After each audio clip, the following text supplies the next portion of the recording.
اسمعيني زين وليش؟ هاي الأوراق اللي عندك نقعيها واشربي مي.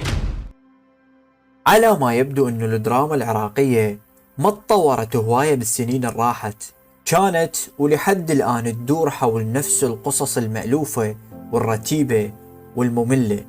فمن يوم عرض مسلسل باكو بغداد وكنت أضحك من مدى بساطة الحوار واللقطات.